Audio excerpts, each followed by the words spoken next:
Hello, good afternoon students. आज हम कर रहे हैं हाइड्रोकार्बन पार्ट 2। तो इसमें आज हम करेंगे physical properties of alkenes. Last video में हमने method of preparation of alkene की किए थे। तो the physical properties of alkenes कौन कौन सी बेटा, जैसे boiling point, melting point, density और solubility.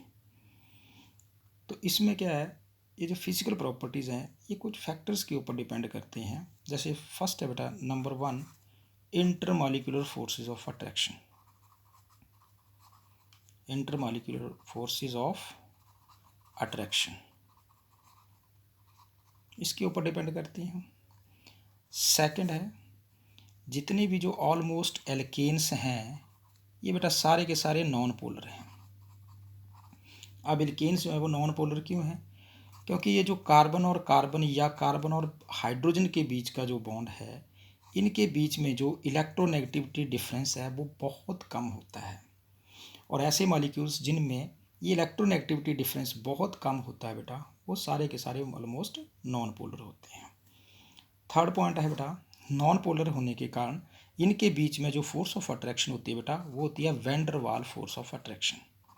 Van der Waals force of attraction, ठीक है। और ये जो van der Waal force of attraction है बेटा, ये डिपेंड करती है आपकी शेप के ऊपर एंड स्ट्रक्चर के ऊपर, ठीक है। उसके बाद आता फिफ्थ पॉइंट आता है बेटा कि ग्रेटर द सरफेस एरिया, क्योंकि लॉन्ग चेन है तो उसका बेटा सरफेस एरिया ज़्यादा होता है। ग्रेटर द सरफेस एरिया, जितना ज़्यादा सरफेस एरिया होगा stronger will be the van der Waal force of attraction. ये van der Waal force of attraction बेटा उतनी ही स्ट्रॉन्ग होगी। अब ये 3-4 चीज़ें हैं, यही जो है वो फिजिकल प्रॉपर्टीज जो हैं एल्कीन की हो या एल्कीन की, ये बेटा डिसाइड करते हैं। तो let us discuss. First property हम करते हैं बॉइलिंग पॉइंट। फर्स्ट आती है बेटा बॉइलिंग पॉइंट।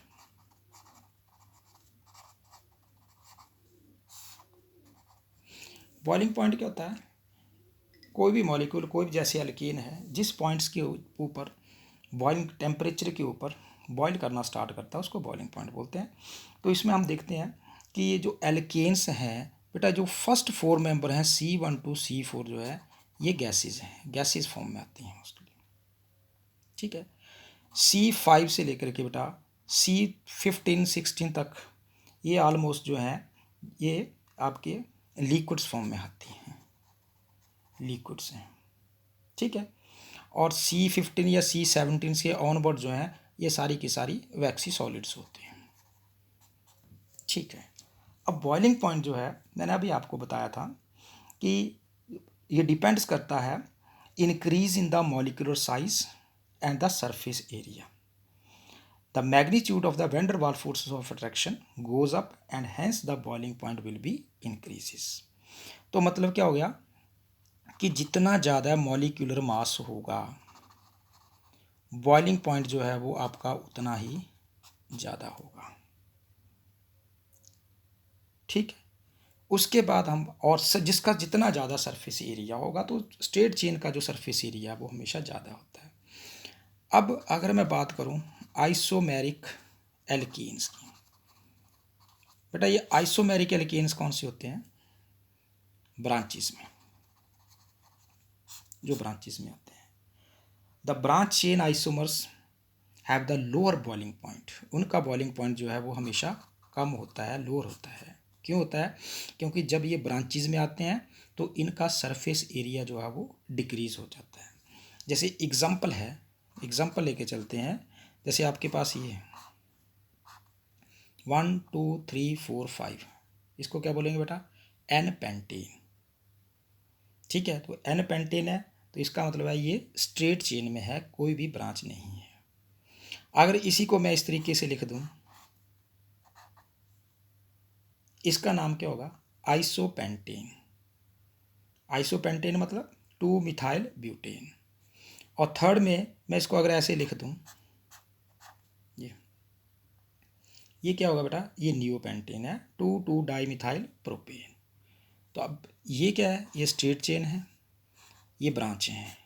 तो इट मीन्स सबसे ज़्यादा बॉइलिंग पॉइंट जो है वो आपका किसका होगा, चेन का होगा, स्ट्रेट चेन का होगा। फिर जिसमें एक ब्रांच लगी है, और फिर सबसे कम किस्म किसका होगा, जिसमें दो ब्रांचेस लगी हैं। तो हम क्या देख रहे हैं कि जिस तरीके से जितनी जितनी ब्रांचेस जो है वो इंक्रीज़ हो रही है, इनका सरफेस एरिया जो है वो डिक्रीज़ होता जा रहा है, और उनका बॉइलिंग पॉइंट जो है वो कम होगा। ये था आपका फर्स्ट बॉइलिंग पॉइंट एल्कीन्स का। ना इसके बाद बेटा सेकंड आता है मेल्टिंग पॉइंट। ऐसा टेम्परेचर जहाँ पर कोई एल्कीन जो है वो मेल्ट करना स्टार्ट करता है। ठीक है, तो melting point of alkenes also increase with increase in the carbon content. जितने ज़्यादा कार्बन कंटेंट इंक्रीज होंगे, मतलब कि चेन में मॉलिक्यूलर मास इंक्रीज होगा, तो इनका मेल्टिंग पॉइंट भी इंक्रीज होगा, वेरिएशन होगा, लेकिन इनकी जो वेरिएशन है वो रेगुलर नहीं होगी। इसका क्या रीज़न है, इसका है कि जो एल्केन्स विद इवन नंबर, ऐसे एल्केन्स जो इवन नंबर के साथ हों, जैसे इथेन है, ब्यूटेन है, हेक्सेन है, the carbon they have the high melting points. इनका मेल्टिंग पॉइंट हाई होगा किससे, ऑड नंबर से। और इस प्रॉपर्टी को कि इवन नंबर का मेल्टिंग पॉइंट हाई होता है देन द ऑड नंबर, और इस इफेक्ट को, इस प्रॉपर्टी को हम बोलते हैं अल्ट्रेशन इफेक्ट। चेंजेस हो रही है। ठीक है, तो जो मेल्टिंग पॉइंट्स है बेटा आपका किसी भी सब्सटेंस का, depends not only upon the size, shape and the molecule, but also depends upon the how closely the molecules are packed in the crystal lattice. कि कितनी जल्दी से और कितने किस तरीके से जो मॉलिक्यूल्स है वो क्लोजली पैक होता है क्रिस्टल लैटिस में।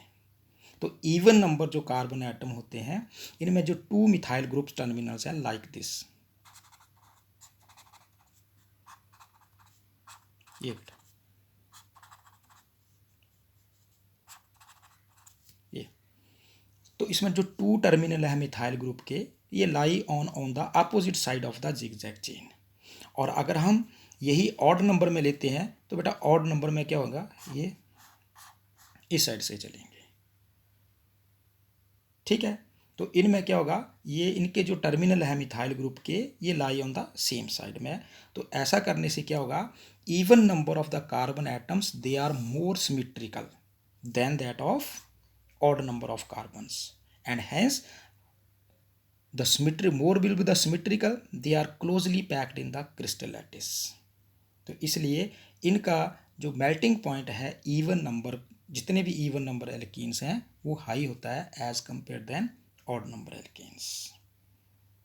तो नाउ थर्ड प्रॉपर्टी आती है आपकी, थर्ड प्रॉपर्टी आती है आपकी सॉल्युबिलिटी।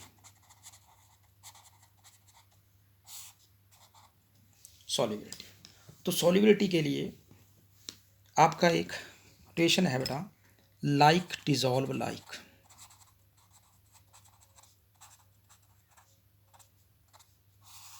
लाइक डिजॉल्व लाइक मतलब this is the general rule for the solubility.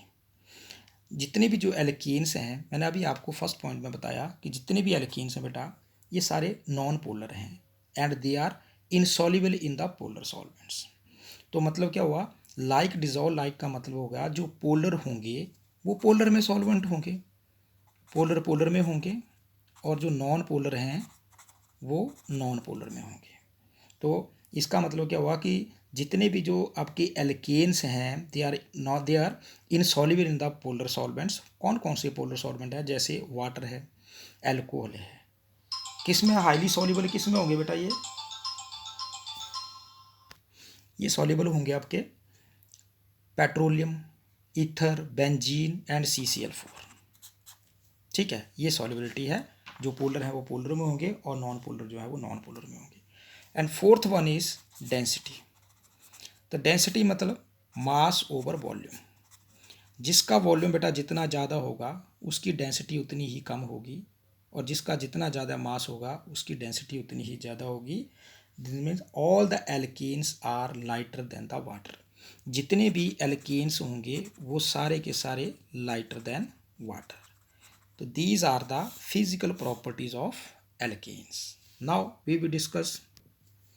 उसके बाद बेटा नेक्स्ट आती हैं केमिकल प्रॉपर्टीज ऑफ एल्केन। तो केमिकल रिएक्शंस जितनी भी आती हैं आपकी एल्केन्स में, हमें पता है कि जो एल्केन्स हैं these are the saturated hydrocarbons, और सैचुरेटेड हाइड्रोकार्बन्स में they contain C and CH bonds. तो हम देख रहे हैं कि इनमें दोनों में बेटा सिंगल बॉन्ड है, तो it means they contain sigma bond. इनमें सिग्मा बॉन्ड होता है एंड दीज बॉन्ड, और ये सिग्मा बॉन्ड है, they are very strong bond होते हैं, ठीक है।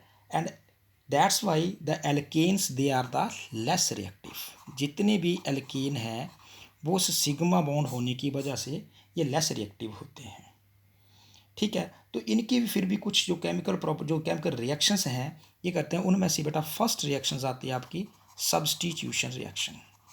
तो ये इसके लिए मैंने आपको अलग से एक वीडियो बनाया था सब्स्टिट्यूशन रिएक्शंस का, उसमें मैंने जिक्र किया था।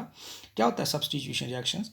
Reactions in which hydrogen atom is replaced by the an atom और द ग्रुप ऑफ एटम, उसको हम सब्स्टिट्यूशन रिएक्शंस बोल देते हैं। तो उसमें से सबसे पहले सब्स्टिट्यूशन रिएक्शंस का हमने जिक्र किया था बेटा halogenation of alkanes. Halogenation of alkanes का मतलब क्या हो गया? ये रिएक्शन जो है वो कैसी आती है? इन the presence of ultraviolet light या हीटिंग के केस में आती है। और इनकी जो रिएक्टिविटी ऑर्डर होता है हैलोजिनेशन का, वो होता है बेटा fluorine greater than chlorine, then bromine and then iodine. तो फर्स्ट हम केस करते हैं क्लोरीनेशंस का। क्लोरीनेशन ऑफ मीथेन बोल सकते हैं या क्लोरीनेशन ऑफ एल्केन्स बोल सकते हैं। तो इसलिए एल्केन का एक एग्जांपल मैं मीथेन लेके चल रहा हूँ। तो ये मीथेन है बेटा CH4 + Cl2 H new ultraviolet, और टेम्परेचर जो है वो आपका लगभग जो है 550 केल्विन के ऊपर रहेगा। तो क्या प्रोडक्ट बनेगा? CH3 chloromethane + HCl। ये कैसे बनेगा? इसका मैकेनिज्म भी हम कर चुके हैं। क्या होगा यहाँ पर? ये जो CH4 है इसको हम CH3H लिख सकते हैं। यहाँ क्लोरीन है, तो बेटा इन क्लोरीन में जो आपका होमोलिटिकल फ्यूज़न होता है, होमोलिटिकल फ्यूज़न होने के कारण ये फ्री रेडिकल में कन्वर्ट होते हैं। यहाँ फ्री रेडिकल में कन्वर्ट होने से ये CH3 है, ये फर्दर ब्रेक होता है, ये CH3 फ्री रेडिकल ये और ये H है, फिर ये इसके साथ ये Cl के साथ रिएक्ट करके ये अपना CH3Cl और HCl फॉर्मेशन करते हैं। ये लास्ट वीडियो में मैंने आपको इसके तीनों स्टेप्स का जो मैकेनिज्म था, इनिशिएशन, प्रोपेगेशन और टर्मिनेशन, ये मैं आपको बता चुका हूँ, यहाँ पे डिस्कशन कर चुका हूँ। उसके बाद आती है बेटा सेकंड में आते हैं, सेकंड करते हैं इसकी प्रॉपर्टी आती है, सेकंड है नाइट्रेशन। एक आती है बेटा नाइट्रेशन और एक आती है आपकी सल्फोनेशन। तो नाइट्रेशन क्या होता है? नाइट्रेशन है the process of replacement of the hydrogen. एक हाइड्रोजन को रिप्लेस करके किस में? बाय ये नाइट्रो ग्रुप, NO2 ग्रुप, तो उसको हम नाइट्रेशन बोलते हैं। और ये नाइट्रेशन जो है वो किस में आती है बेटा? HNO3 में आती है। एग्जाम्पल है, कैसे एग्जाम्पल है? देखो बेटा मीथेन है CH3H है, प्लस नाइट्रेशन हमेशा HNO3 के साथ हम करते हैं फ्यूमिंग फॉर्म में। तो क्या बनेगा? यहाँ से ये NO2 ग्रुप जो है वो रिप्लेस होगा इस हाइड्रोजन से, तो ये बनेगा CH3 और NO2, इसको बोलते हैं नाइट्रोमीथेन और प्लस वाटर। क्लियर है? उसके बाद सेकंड आता है बेटा आपका सल्फोनेशन। तो सल्फोनेशन के लिए मैंने क्या कहा था? वही है, जैसे CH3H है, इसको हम H2SO4 के साथ हम रिएक्ट करते हैं, तो SO3H जो है वो इसके साथ जुड़ता है, दैट इज CH3, या R जो है SO3H + H2O। ये है आपकी नाइट्रेशन और सल्फोनेशन रिएक्शंस, ठीक है। ये भी हम पहले कर चुके हैं। उसके बाद आती है बेटा सेकंड आती है आपकी ऑक्सीडेशन। तो ऑक्सीडेशन क्या होती है? एक तो कंप्लीट ऑक्सीडेशन, जिसको हम कंबस्टन भी बोलते हैं। जैसे मीथेन जो है ये आपकी ऑक्सीजन में अगर बन करती है तो ये फॉर्म करती है CO2 + H2O + हीट + लाइट। एक आता है बेटा इनकम्प्लीट कंबस्टन है आपका। इनकम्प्लीट कंबस्टन में क्या आता है? जैसे जब हम मीथेन को लिमिटेड सप्लाई ऑफ ऑक्सीजन में हीट करते हैं तो ये कार्बन मोनोऑक्साइड फॉर्म करती है N + H2O, ठीक है। अगर इसी को आप इसी मीथेन को एल्केन को अगर हम स्टीम के साथ रिएक्ट करते हैं स्टीम में, तो बेटा ये फॉर्मेशन आती है syn gas, that is CH4 plus H2O, ये स्टीम है। फार्मूला तो वही है, लेकिन यहाँ गैसियस फॉर्म लिख दो या स्टीम लिख दे। 1273 kelvin in the presence of nickel, और ये फॉर्म करते हैं CO+3H2 and this is known as syngas. ये आपकी होती है, इसको हम सिन गैस बोलते हैं। तो ये आपकी जो ऑक्सीडेशंस हैं एल्केन्स की, कंप्लीट कंबस्शन या कंप्लीट ऑक्सीडेशन है, इनकम्प्लीट है, ठीक है। और इनकम्प्लीट में किसके है, लिमिटेड सप्लाई ऑफ ऑक्सीजन और स्टीम। तो स्टीम की फॉर्मेशन में एल्केन जो है वो आपका सिन गैस फॉर्म करता है। और तीसरी थर्ड आती है आपकी कैटालिटिक ऑक्सीडेशन। नेक्स्ट आती है आपकी कैटालिटिक ऑक्सीडेशन। तो कैटालिटिक ऑक्सीडेशन में क्या है, different products are form under different conditions. First one है when a mixture of methane and oxygen at a pressure of 100 atmospheric pressure pass through a copper tube at 573 Kelvin, then the methanol is formed. That is 2 molecular CH4 plus O2, 100 atmosphere की pressure है बेटा copper tube में। ये catalyst है। एक particular catalyst में जब methane को अगर हम यहाँ ऑक्सीजन के साथ रिएक्ट करते हैं तो ये बनता है मैथेनॉल। और सेकंड केस है, इसी मीथेन को अगर हम फिर वही ऑक्सीजन के साथ हम रिएक्ट करेंगे तो किसकी प्रेजेंस में, वो आता मोलिब्डेनम ऑक्साइड MO2O3, प्रेशर में इसको हीट करेंगे तो ये प्रोडक्ट बनेगा आपका मैथेनॉल प्लस वाटर। देखो इस केस में भी वही मीथेन थी, वही ऑक्सीजन है, यहाँ भी मीथेन ऑक्सीजन है, लेकिन यहाँ पर प्रोडक्ट की फॉर्मेशन जो है वो मैथेनॉल एल्कोहल बन रहा है और यहाँ की फॉर्मेशन जो है वो एल्डिहाइड हो रहा है। ये किसके कारण है, क्योंकि यहाँ पर कैटालिस्ट दोनों के जो है वो डिफरेंट हैं, इसलिए हम इनको बोलते हैं कैटालिटिक ऑक्सीडेशन। और थर्ड वन है जब हम इसी एल्केन को Ag2O की प्रेजेंस में हम रिएक्ट करते हैं तो आपकी फॉर्मेशन जो है वो कार्बोक्सिलिक एसिड बनता है। अब हमने इन तीनों केसेस में हमने देखा तो इनमें क्या था, हर एक का कैटलिस्ट अलग अलग था, इसलिए जिनका जो प्रोडक्ट है वो सभी का अलग अलग बनता है, that is known as the catalytic oxidations. और लास्ट में आपकी एक रिएक्शन आती है आइसोमेराइजेशन। तो बेटा आइसोमेराइजेशन क्या होती है कि when an alkanes are heated with anhydrous aluminium chloride. कोई भी एल्केन है जैसे CH3 CH2 CH2 CH3, ये हमारे पास ब्यूटेन है, इसको अगर हम हीट करते हैं AlCl3 की प्रेजेंस में 573 केल्विन के ऊपर, then they are converted into branch chain alkanes. तो तब ये ब्रांच चेन एल्केन में कन्वर्ट होते हैं और ऐसी रिएक्शंस को हम क्या बोलते हैं, आइसोमेराइजेशन रिएक्शंस। तो these are the chemical properties of the alkanes. Good bye, take care.